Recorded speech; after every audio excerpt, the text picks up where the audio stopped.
പ്രതിപക്ഷം ഒറ്റക്കെട്ടാണെന്ന് വ്യക്തമാക്കിയ KC Venugopal MP കേന്ദ്ര വിദ്യാഭ്യാസ മന്ത്രി ധർമ്മേന്ദ്ര പ്രധാൻ രാജിവെക്കാതെ സഭ നടക്കാൻ അനുവദിക്കില്ലെന്ന പ്രതിപക്ഷ നിലപാടിന് മുന്നിൽ നരേന്ദ്രമോദിക്ക് മുട്ടുമടക്കേണ്ടി വന്നതായി പറഞ്ഞു. കഴിഞ്ഞ 5 ദിവസമായി സഭാ നടപടികൾ തടസ്സപ്പെട്ടതിന് പിന്നാലെ പുതിയ നിയമനിർമ്മാണം കൊണ്ടുവരുമെന്നാണ് സർക്കാർ ഇപ്പോൾ വ്യക്തമാക്കുന്നത്.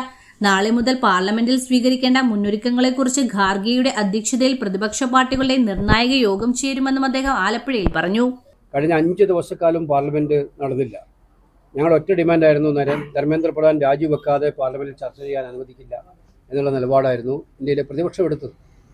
അവർ രാജിവെക്കുന്ന പ്രശ്നമില്ല എന്ന നിലപാടെടുത്തു. അവസാനം ഈ വിദ്യാർത്ഥികളുടെയും യുവതയുടെയും അചഞ്ചലമായ പോരാട്ടത്തിനോടൊപ്പം പ്രതിപക്ഷ നേതാവ് രാഹുൽ ഗാന്ധിയുടെ നേതൃത്വത്തിലുള്ള പ്രതിപക്ഷത്തിൻ്റെ പോരാട്ടവും കൂടിയായപ്പോൾ നരേന്ദ്രമോദിക്ക് മുട്ടുമടക്കേണ്ടി വന്നു, പിൻവലിച്ചു. ഈ സർക്കാരിന് ഒരു സംശയവും വേണ്ട, ഒരുപാട് ചോദ്യങ്ങൾ ബാക്കിയുണ്ട്. ഒന്ന്, ആഭ്യന്തരമന്ത്രി മറുപടി പറയേണ്ട ചോദ്യങ്ങളുണ്ട്.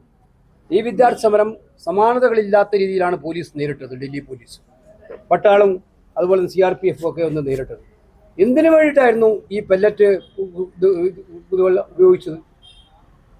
ഏത് രീതിയിലുള്ള ആയുധങ്ങളായിരുന്നു ഉപയോഗിക്കാൻ പറഞ്ഞിരുന്നത്? ആരുടെ നിർദ്ദേശം അനുസരിച്ചാണ്? അമിത്ഷായുടെ നിർദ്ദേശം അനുസരിച്ചാണോ? ഈ ഉത്തരം അദ്ദേഹം നാളെ പാർലമെന്റിൽ പറയാൻ ബാധ്യസ്ഥരാണ്.